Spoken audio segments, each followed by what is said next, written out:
Salut, dans cette vidéo, on va parler détection de mensonges et plus précisément la détection de mensonges au niveau des mains. Alors comment est-ce que vous pouvez savoir si une personne ment potentiellement, parce qu'on ne peut pas vraiment savoir à 100% si une personne ment, mais quels sont les indices que vous pouvez observer au niveau des mains pour savoir si une personne vous dit la vérité ou non? Eh bien, ce que je vous propose de voir dans cette vidéo, c'est le manque d'emphase au niveau des mains, c'est-à-dire le manque d'utilisation des mains. En effet, il a été établi par des experts en comportement non verbaux comme Joe Navarro ou Alder Bridge que lorsqu'une personne ment, eh bien, elle utilise moins sa gestuelle et elle est moins amenée à se servir de ses mains, à toucher, à illustrer, et qu'une personne qui ne ment pas. Alors le problème avec ça, c'est qu'il est compliqué de mesurer le manque d'emphase, le manque de gestuelle chez une personne au niveau des bras et des mains. D'autant plus lorsque l'on se trouve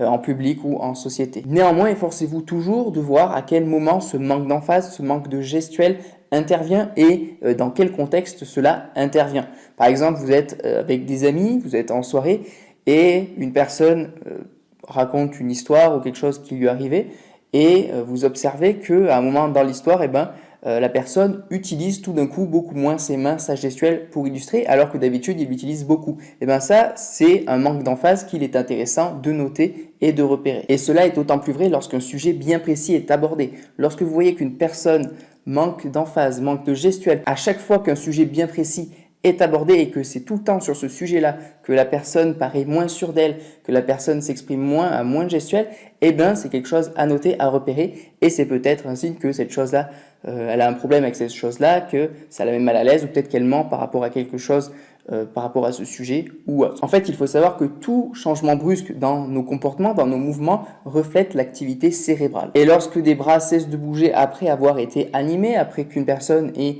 utilisé sa gestuelle, eh bien ce n'est pas sans raison qu'il s'agisse simplement d'inconfort ou même de mensonge. Et cela n'est pas spécifique aux mains et aux bras. En fait, c'est le corps tout entier, donc ça peut être les jambes, la tête, le buste, le cou, donc tout le corps qui peut être amené à se raidir et à arrêter tout mouvement, toute emphase lorsque on est mal à l'aise ou que on va peut-être se faire démasquer parce que l'on ment. Alors bien sûr, ce n'est pas parce qu'une personne manque d'emphase, arrête de bouger ses bras, ses mains ou toute autre partie du corps qu'elle est en train de mentir.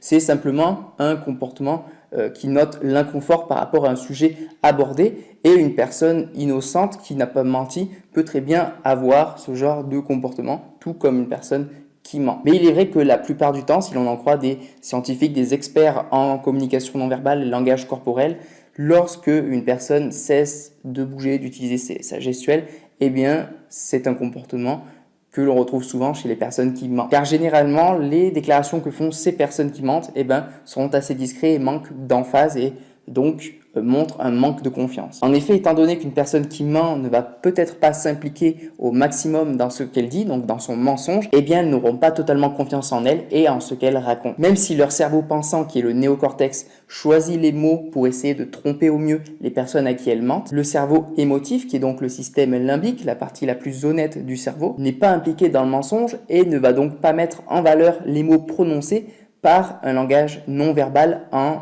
adéquation. Et les sentiments du système limbique sont difficiles à neutraliser. Par exemple, je vous invite à essayer de sourire sincèrement, vraiment un beau sourire sincère à une personne que vous n'aimez pas du tout. Essayez de faire un beau sourire à une personne que vous n'appréciez pas du tout. Vous allez voir, c'est très très compliqué. Par contre, vous allez peut-être arriver à faire un sourire forcé, ce que l'on appelle un sourire social de politesse. C'est un sourire qui n'est pas sincère. C'est un sourire où on va juste montrer les dents comme ça, et c'est le sourire que l'on fait lorsqu'on n'est pas plus content de ça, de voir une personne. Et bien tout comme ce sourire forcé et social qui n'est pas très sincère, et bien une fausse déclaration s'accompagne de signes passifs ou faibles. Donc voilà pour cette vidéo sur la détection de mensonges au niveau des mains et au niveau du manque d'emphase, du manque de gestuelle.